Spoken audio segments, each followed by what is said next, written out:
Welcome to Brainstoryum. I'm Anna Tizard, award-winning dreampunk and deeply weird fantasy author. And yes, that's me and my fiction that's deeply weird. Explore and imagine with me the most unexpected story ideas using the surrealist word game of Exquisite Corpse. Find out more and join in at annatizard.com. This is a storytelling challenge unlike anything you've tried before.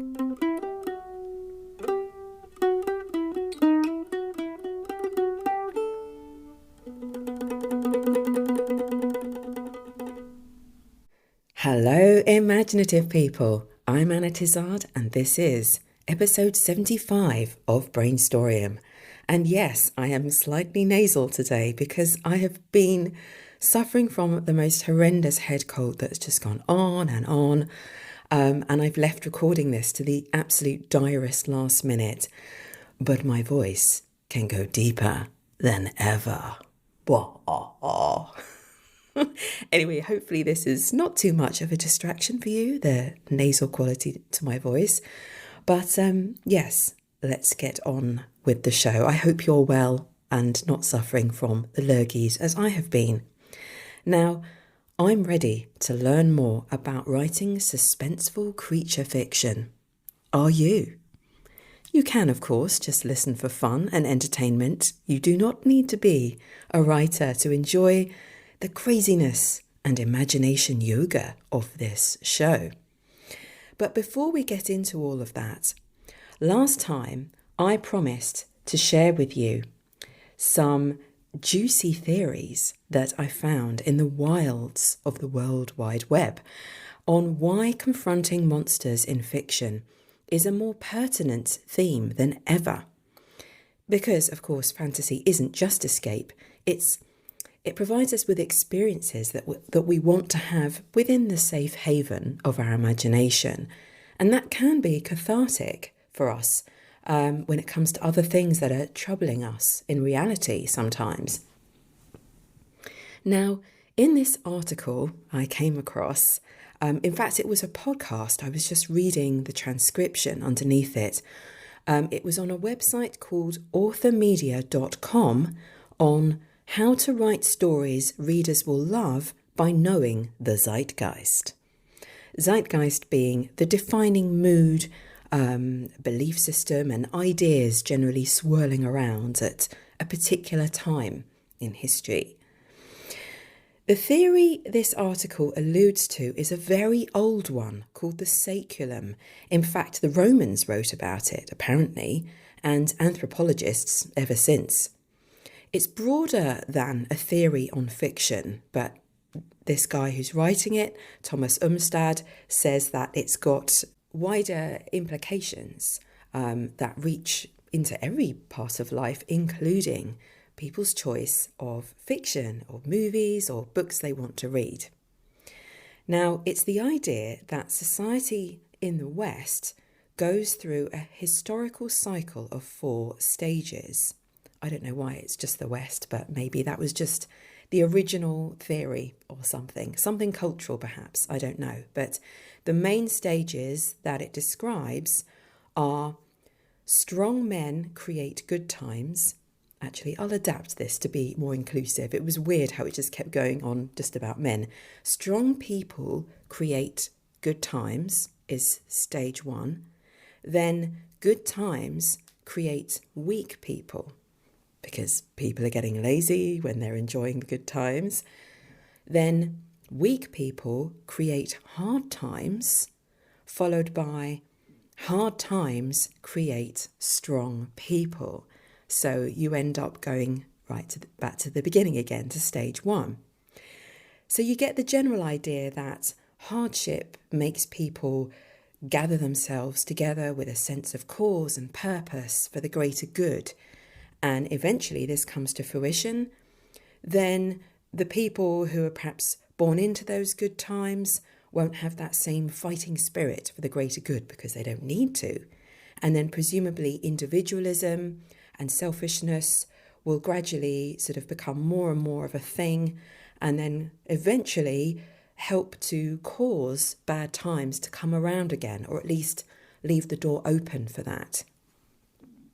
And so this idea of individualism is in fact core to these 4 stages as a sort of undercurrent of what's building up when you apply these cycles to the entertainment industry and what we most like to watch or read. In easier times, we tend to prefer more complex heroes, even anti-heroes, more so than in difficult times. Moral grey areas can enter the arena as we have the luxury of individualism at the centre. And then in happier times, we also like to see villains who are more complicated, potentially relatable. A villain might even believe what they're doing is right, and that's more okay to us in easier times. Compare this with difficult times when, according to this theory, people want a purely evil villain who gets crushed.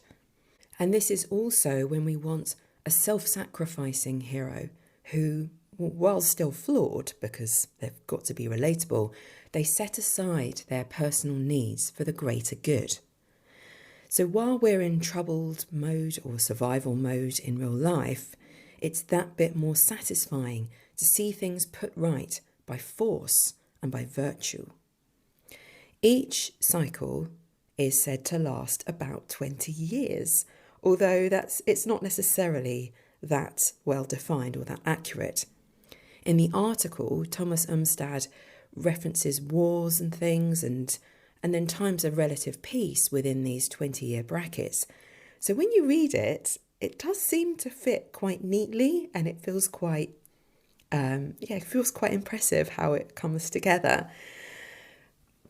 And he reckons the cycle we're in now, or the cycle he says we're moving into, is the 4th stage. Hard times create strong people. A crisis point likened to winter, if you're going to apply the 4 seasons to these 4 cycles as an analogy. But at least there's the light beginning to show at the end of the tunnel. Very much something I feel in March. I mean, overall, I'm not 100% sure how much I believe in this theory when you step back from it and start trying to pick it apart, but it's definitely very intriguing. And whether or not the changes can be mapped out quite as neatly as all of this, it does make a certain amount of intuitive sense that there'll be broader shifts in society that can affect what books and films become popular and which might at another time completely bomb. In fact, Thomas Umstad reckons the movie Joker 2 bombed because it was the wrong time for this sort of subversive treatment of an anti-hero. He says we're particularly tired of deconstruction, and that's been done too much. Well, you could say that anything that's been done too much, that's, been a trend for a while, could then slip into another trend, become too much. But there's an undertone to works of art that, just to describe what it is he's saying about deconstruction, an undertone to works of art that are made to flip our expectations on their head, maybe with the intention to be clever or just shocking or just different for the sake of being different. And if this is done a lot, it begins to feel disingenuous to the audience.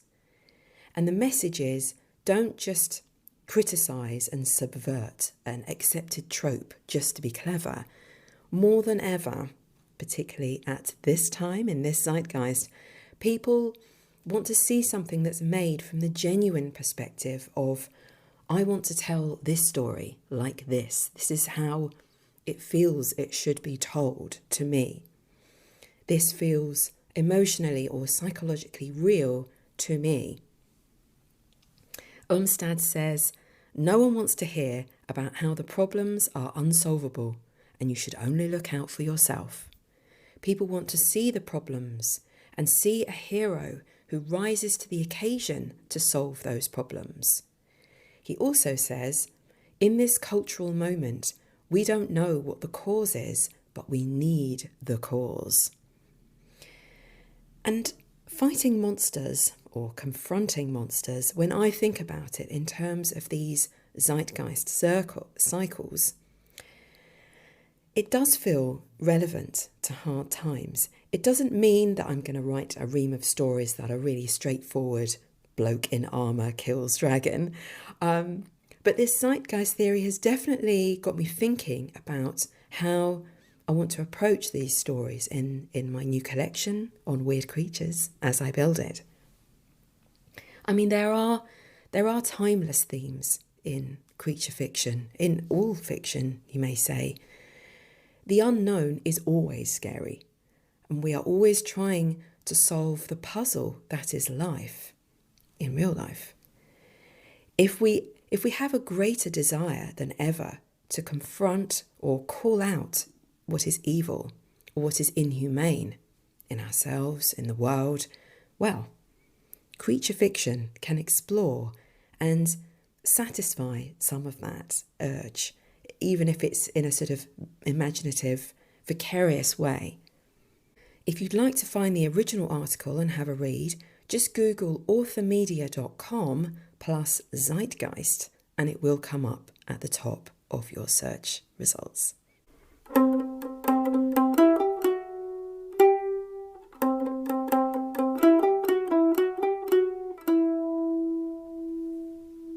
Now, before we move on to the new story brainstorms and new creature ideas, I have some story ideas which listeners to the show have suggested based on a writing prompt in the last episode. And this was The Mindless Wood Elf. Rebecca Lynham said, "He's a wood elf who's a daydreamer and never keeps his mind on the task at hand. So the woods start going haywire and decaying because he wasn't on task keeping them in tip-top shape. The leaves forgot to turn in the fall. They forgot to bud in the spring. It's all his fault." I love this. Laziness on the part of the elf leading to natural pandemonium. Thank you, Rebecca. Jessica Joy had a different approach to a similar idea of an elf not doing his job properly, well, being mindless. She said, "The mindless wood elf has the job of helping the forest grow, but he gets lost in his own thoughts. This is why sometimes the tree limbs bend at funny angles and tree trunks twist too far around."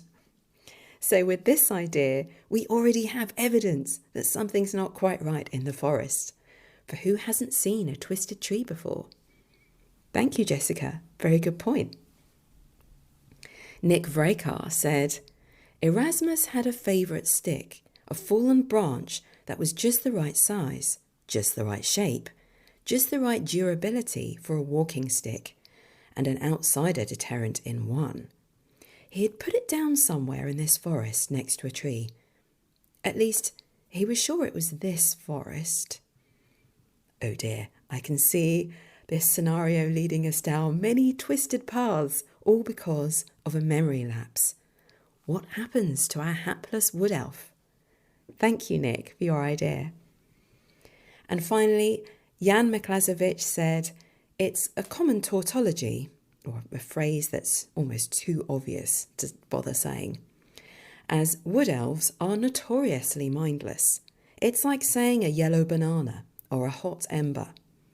Actually, there was a mindful elf once, but practicing mindfulness and practicing mindlessness are so similar that nobody noticed." Now, as someone who meditates on a regular basis, I find this idea particularly curious because what is the difference really between mindfulness and, well, let's call it an empty mind? Because the whole point, if you're doing mindfulness meditation, is you're focusing on one thing to give your brain a break from the hundreds of other things. So it is a fine line between mindfulness and mindlessness. Thank you, Jan. You've got me thinking. You've given me even more things to think about. Now, it is time to discover new ideas as we reach into the socks of destiny. That's right. And for those who haven't played before or listened before, Exquisite Corpse mixes listeners or players' words and phrases into a sentence that goes describing word noun, action, describing word noun. And so it is with a little trepidation and much excitement that I reach into the first sock, the describing word sock. So our first word is from Paul Thomas, fluffy. Okay, not a very threatening monster so far. It doesn't necessarily have to be a monster. I'm open-minded on this show, just to see what happens. Okay, so the next word is from Sophie de Soles, captain. A fluffy captain. Okay, so that's different. I'm struggling to imagine what that may be, but let's see what action word we have. This one is from Robin the Mail Lady. Swam underwater to. Interesting, because actually when I look at the word captain, I think of captain of a ship. So that's something to do with large bodies of water. And apparently this fluffy captain found a reason to swim underwater towards what? What comes next? The next word is from Go Rhyming. Gleeful. Okay, so what or who was gleeful? This is from Wendy. Builder. A gleeful builder. Okay, so I'm just going to read the entire Exquisite Corpse out and let's see what we have here. The fluffy captain swam underwater to the gleeful builder. I think I'm going to need some green tea first. So this has been brewing for a little while now. May even be slightly overbrewed. Let's give this a stir.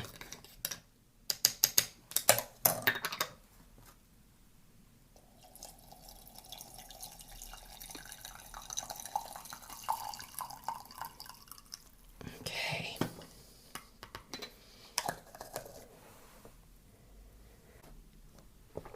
Right, is this going to make any difference? Light bulb over my head.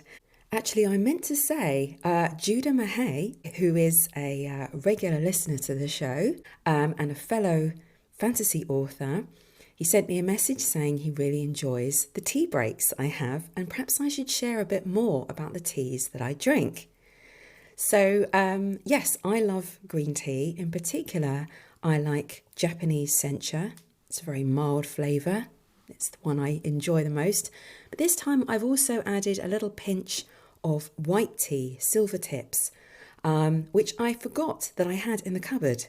And it was only Judah Mahay getting in touch with me that made me think, I do have some slightly more interesting tea in my cupboard. Let me dust that down and plonk that in. So yes, thank you for the comments and the suggestion, Judah. I hope you're enjoying your new teapots, which you mentioned to me. But yes, for those who don't like green tea or who have never tried, green tea is disgusting if you pour boiling water on it. There, I've said it. It's one of those things, even if you go into a tea shop or a coffee shop and you ask for green tea, quite often they just pull a face at you and you say, please don't put boiling water on it, which annoys me no end because I just think, this is a product you're selling to me. You should know more about it than I do. Basically, if you put boiling water on green tea, because it's so delicate and it's kind of almost raw, it hasn't been processed the way that black tea has. So you effectively destroy it and you destroy a lot of the goodness, a lot of the nutrients in it if you put boiling water on it. So there, top tip. A major diversion from the fluffy captain swam underwater to the gleeful builder. Let me have another swig of tea before I dive into this one. Okay, I want to ask, builder of what? This gleeful builder. What would make a builder gleeful? Is this menacingly gleeful? I feel like they must have built something unusual, possibly malevolent in some way. What if it's a kind of architectural trick or an illusion? It's making me think of those illusory staircases, those weird illustrations you get of a staircase that seems to go round in circles while giving the impression of always going upwards or downwards. But it's impossible, and it almost hurts your brain to look. If you were a magical kind of builder and you managed to make something like that, I think that would make you gleeful. Then again, I do think that gleeful hints at something malevolent, and I can't help but think they're building a trap. But looking at the rest of the Exquisite Corpse, the fluffy captain swam underwater to the gleeful builder. This whole thing is happening underwater. The building part too. This is very strange. A fluffy character swimming underwater makes me think of an otter. I don't know if this is helpful, it's just what pops into my head. A sea otter, or a man who is part sea otter, so he can hold his breath for longer underwater and swim really well. Not a bad extra ability for the captain of a ship to have. I mean, I originally thought that if we're going to make this a creature story, the gleeful builder would have to be the monster, as they're the focus of this sentence. What with the captain swimming towards the gleeful builder? But why shouldn't the captain be part creature if he's fluffy? But maybe this is a secret. You could write it so that the protagonist seems completely normal, and he's going to confront some sort of underwater monster. Then it turns out he's as much a creature as the thing that he's hunting. That could be the twist. I may have just spoiled it for you already, or I guess I'll just rely, if I write this, I'll rely on you forgetting all about this episode by the time I release a book with this story in, if I write this one. But then I'm warming to this idea where the lines are blurred between humanness, or I should say humanity, and animal nature. Maybe if this is happening to more people, if this story happens in a world setting where this is going on, this is happening to a lot of people, then it wouldn't have to be such a secret if this captain is half animal. Let me use the pause button and try something. A kingdom of half creatures, a future people who have survived by becoming more animal. As resources on Earth have grown scarce, farmlands have turned into guerrilla war zones, increasingly expensive and dangerous to defend against thieves. Over time, as the land has grown wilder, some have taken to the sea, small communities living on ships and patched together houseboats, united by an urge to find a new way of living. But it has already found them. Ella leans over the edge of her ship, the Wanderer. Like her ship's namesake, she is a seafarer, an adventurer, and has spent so long out on the ocean, diving for fish, seaweed, and other less obvious treasures. She has become a thing of the ocean. She sniffs, drinking in the salt air, while her comrades, her new family in effect, a mix of friends and acquaintances, laugh over a breakfast of roasted cod and some potatoes they traded with the land folk 2 days ago. They do not question Ella's separateness. She is their captain, her mind folded into a quiet mission of her own. She hankers for things unseen, half seen at the bottom of the ocean. She is more a part of this place than any of them. Spotting a small glimmer of light in the deeps below, she stiffens, her clawed hands gripping the edge of the hull. Her tail thumps against the side as she clambers up, poised, searching. A sleek splash makes the conversation behind her pause. Her comrades know not to move the ship for a while now, just to let it rest here a while their captain hunts. Being part otter, she can hold her breath for a good 15 minutes. She undulates beneath the surface, feeling the water skim over her soft whiskers. Where was that spark? The sunlight streaks lazy fingers over a patch of weeds and tumbled rocks at the mouth of an underwater cave. At first, it looks like a fragment of a spider's web, magnified. Strings made of pale light shimmer in a half circle. An illusion? As Ella swims closer, noses to the right of it, keeping that cave mouth at a safe distance, the light glitters like dew on the intersecting threads to illuminate a castle in miniature? A city? Like a 3D line drawing made in strokes of silver.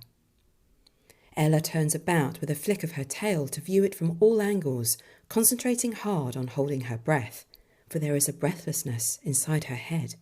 There are legends of this, whispered by the half-mer-people, of new kingdoms sprouting under the sea. She'd never heard of them being tiny, but what if there were ways into them, transformations that would allow a person to... A thin shadow retracts from the mouth of the cave, a dark crooked line where a moment ago there was nothing. Ella thrusts her tail out, sends a small shockwave as she pulls back, staring. A sick twist in her gut tells her she's being watched. Something was waiting for her to get closer and snatched back its leg when she glanced that way. As if knowing the game is up, another quiver in the shadow of the cave mouth, and a long bristly leg protrudes, followed by the bulge of a bubble containing an enormous spider. It was a spider's web. The strange effect of the light catching on the threads is gone, as Ella swims back to the surface, her mind ready to burst.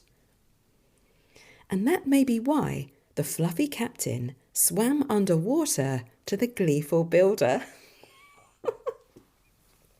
Does it sound any less bonkers now that I've written something? But what would happen next?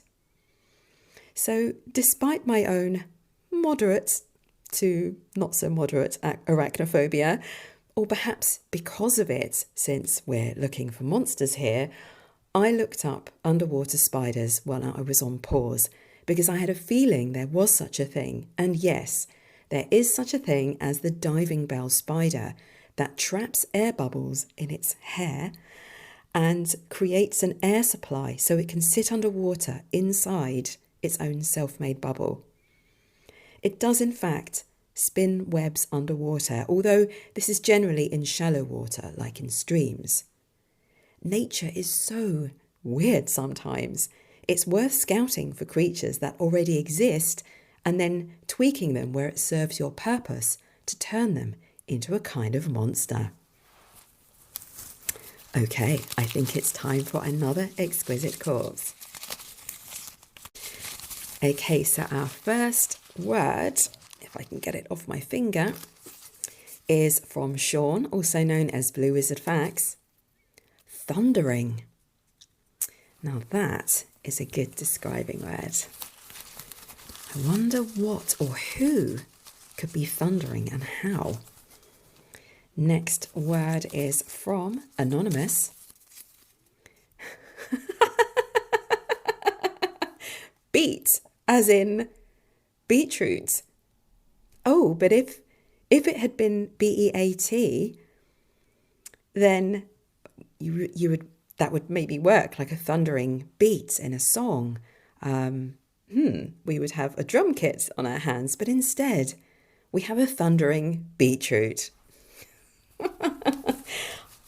I guess that's potentially monstrous. Let's try for an action and see what's going on here. Our action is from Paul Thomas. Couldn't see. That's an interesting action because it's about not being able to do something rather than doing something. Okay, what couldn't this vegetable see? Next word is from Mariah. Noisy. Well, I guess if the sound is significant, who cares if you couldn't see it? Interesting, though, that more than one sense is at play here. Final word. Oops, I've just thrown it out of the sock. From Paul Thomas. Raindrop. Oh, okay.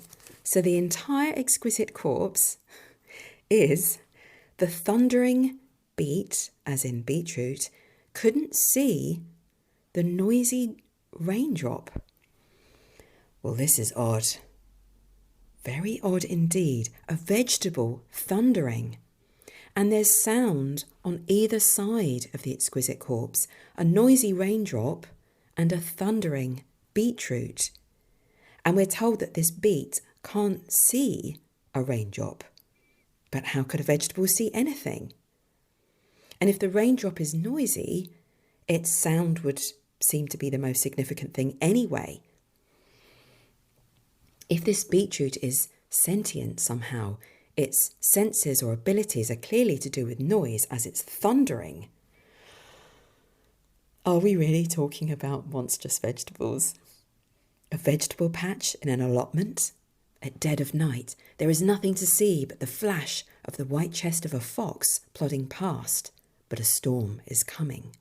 The rich, dark earth, which might be a hole in the ground, it's so pitch black, sputters silver under a spark of lightning. A fat raindrop splashes. Something buried in the earth wiggles and squirms. Is this how it goes? But we need human characters to react, to suspect, to disbelieve, to worry, and then also deceive themselves that nothing strange is going on. And of course, they're the first victims, always. It kind of feels like a challenge, like, can you make literally anything, like a vegetable, frightening and monstrous? But maybe you can, if you don't reveal the whole monster all at once. It's interesting that the previous Exquisite Corpse was about something happening underwater and slightly hidden because of that. And now we're looking at things that are under the ground, root vegetables, which are naturally hidden until they emerge. This reminds me of something I read in Philip Athen's book, Writing Monsters, which I'm still reading at the moment. I'm a very slow reader. I like to take things on board and then test them out on this podcast. Well, Philip Athen said that the film Jaws was made all the more frightening in the first half by you not seeing the shark. You see the effects of the shark, gruesome images of its victims, but you don't see the shark itself.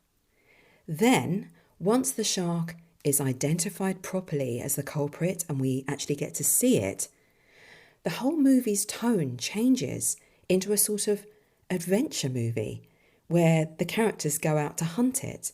Even the music changes to be more upbeat with military undertones, brass instruments and so on. Well, apparently the film wasn't planned that way. This was some kind of weird serendipity that they couldn't get hold of the mechanical shark in time for when they needed to start filming, and people were working on the clock, so they had to get going. So we were originally meant to see the shark in the first part, but we didn't. They got by without it. But this worked out extremely well because the film is much scarier for us not seeing the shark for, well, some time. The unknown is what is most frightening of all, and what our imaginations will do to fill in the gaps. The question is, can we apply the same to a beetroot? It's feeling a little bit Wallace and Gromit in The Curse of the Were-Rabbit, which is the best one in that series, in my opinion. So you could go down the comedy route. This Exquisite Corpse does seem to lend itself to that. But you could also be genuinely creepy with it, especially if you hide some of the features of the monster. Don't let the audience see it at first, like in Jaws, but with vegetables, right? But how can we be scary with this? What if the beetroot isn't the main monster? What if there's a force at work which is causing the beet to shudder awake, to listen, to strain to see, because the thundering beet couldn't see the noisy raindrop. Therefore, I'm thinking that it wanted to. And there's a storm building. The greenhouse creaks, strains against the whistling wind. After the first few dollops of rain, sheets of it come lashing down, and the earth rumbles. What happens to the foolish owner of this allotment who totters unsteadily in his welly boots, worried that he hasn't shut the greenhouse door properly and has to go back to check? He hears a movement in the ground, and his torchlight streaks over the black earth. Is the real monster here the weather? And will the ensuing story be more like Jaws or Curse of the Were-Rabbit? That all depends on you, should you decide to write it. Or maybe I will, and then you can find out. Okay, next Exquisite Corpse. Okay, our first word is from Mariah. Red. Okay. It's a simple word. It all depends on what it lands up next to. The next word is from Sean, Blue Wizard Facts. Tortoise. A red tortoise. I wonder what else red could be. Actually, Red Tortoise sounds a bit like a pub name. Apparently the Red Lion is the most common pub name in Britain. So what about the Red Tortoise? Right, best see what happens next to this pub, if that's what it is. Action is from Alessandro Bozzo. Oh no, this doesn't work. It doesn't work with a pub. Okay, scaled the clock tower with. Whoa, that is a very action-packed kind of action. She says, oh my God. Okay, so next word is from Sophie de Soles. My goodness. Flea-ridden. Oh, but you know, that's good for a monster. I mean, a monster might be flea-ridden if it has fur. Do we have another fluffy character here? Okay, so the final word is from Alessandro Bozzo. Oh no. Cyborg. Of course, because what else could be flea-ridden than a cyborg? Oh my goodness. Okay, so the entire Exquisite Corpse is the red tortoise scaled the clock tower with the flea-ridden cyborg. Okay, so we have a winner for the weirdest Exquisite Corpse. This is definitely the weirdest. A flea-ridden cyborg? Actually, that's such a shame. You go through the rigmarole and expense of altering your body with high-tech robot parts, thinking you'll be better than any human, so much more advanced, and you end up with fleas. The most common, most animal complaint. It's nature's way of saying, yep, you're still an animal. No matter what you do to yourself, you're still a part of nature in your environment, and you're still being preyed upon by a predator. There's no way out of nature when the only reason you exist in the first place is the huge universal force that is nature. And what comes with nature? Fleas. Potentially. Let me have another look at the Exquisite Corpse. Actually, this does feel like a theme that you get in some sort of monster type movies and books. Like, you can't deny nature, you know, you can't go against nature. not just monster books, actually. It's a broader theme. So the whole Exquisite Corpse is, once more, the red tortoise scaled the clock tower with the flea-ridden cyborg. And now I'm thinking of King Kong. It's something to do with scaling a tall thing in a city.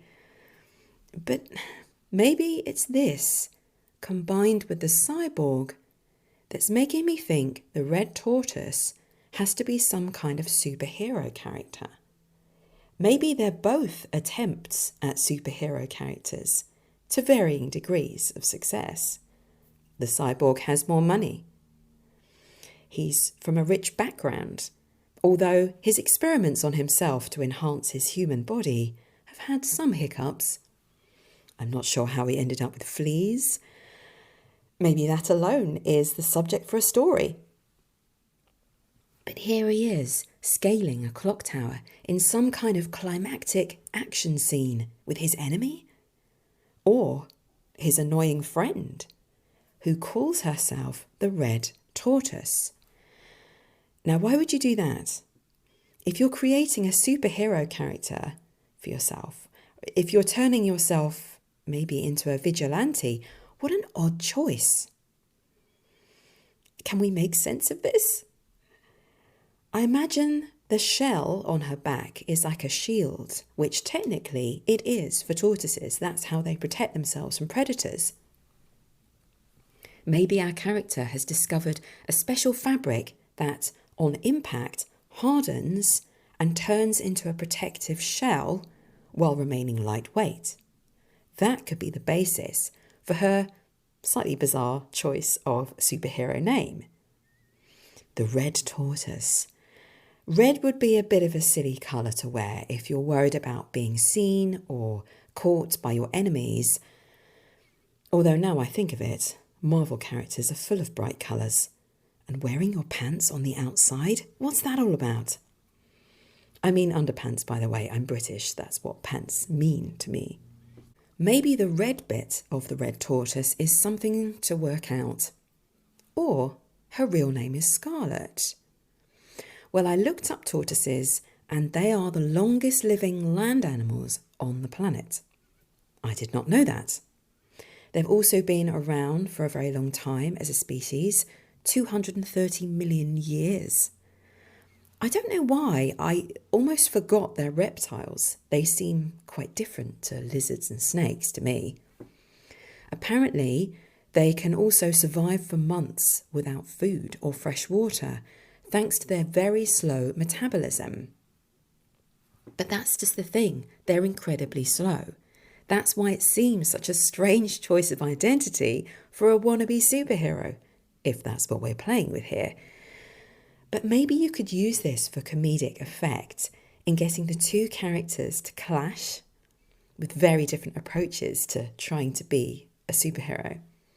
And of course, she'll always be harping on about the tortoise and the hare as the ultimate fable, proving that slower is better. Slower gets things done.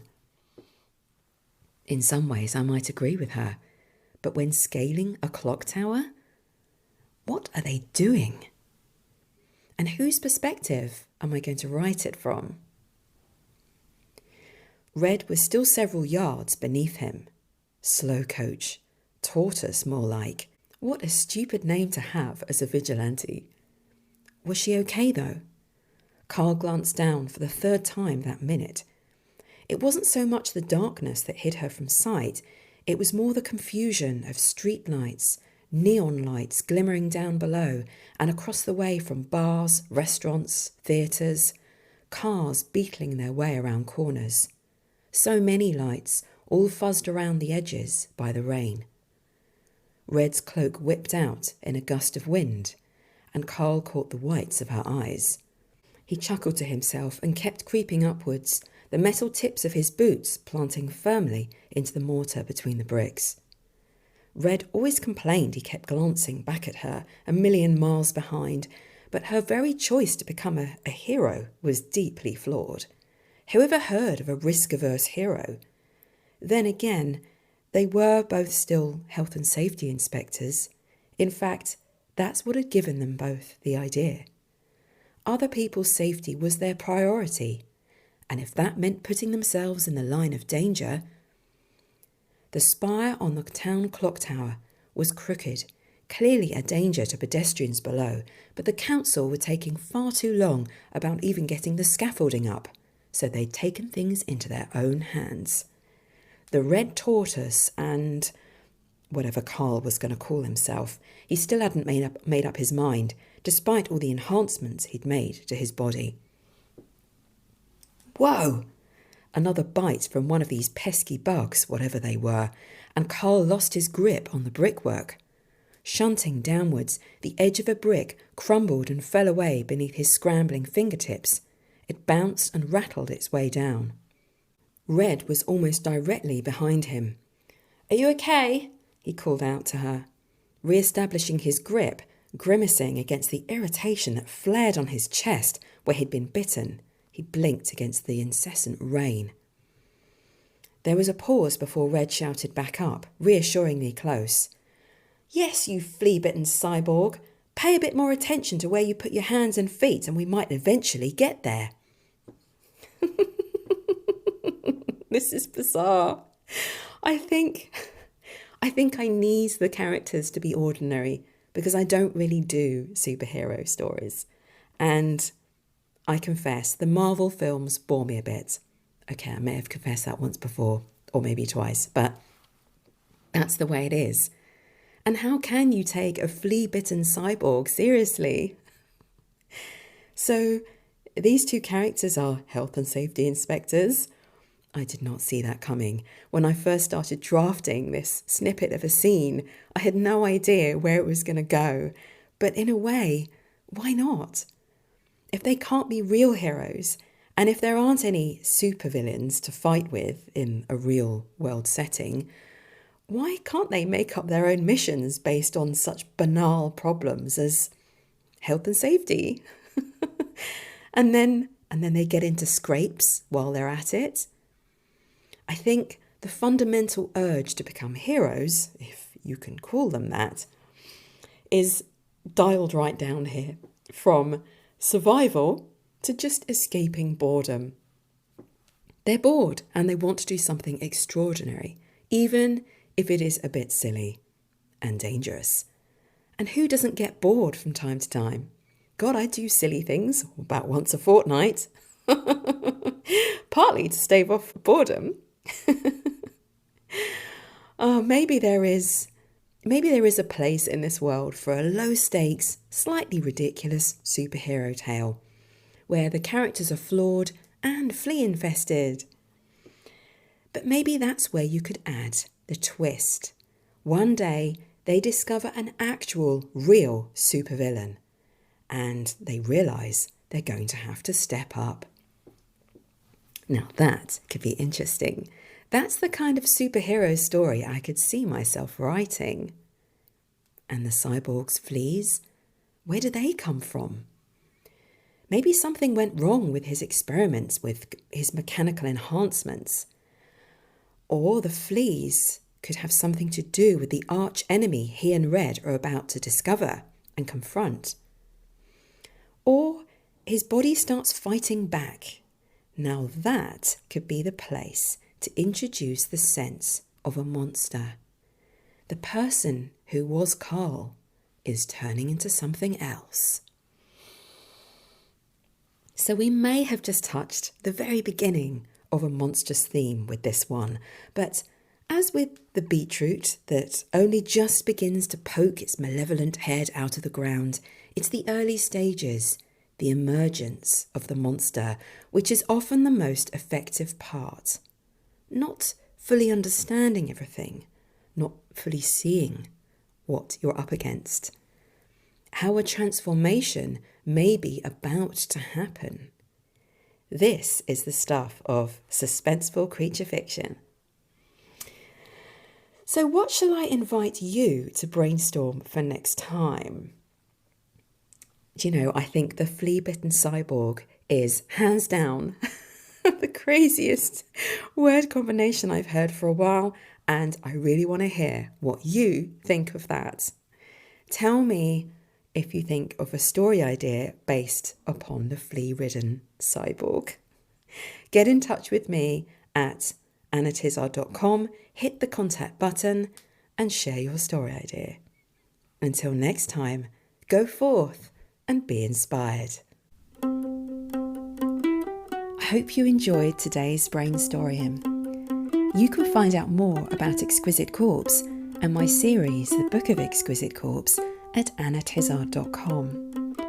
Subscribe to my e-newsletter and you'll get Volume 1 for free. And while you're there, why not submit a few words to the Socks of Destiny on my play page? You may inspire me or inspire yourself to write a unique new story. See you next time.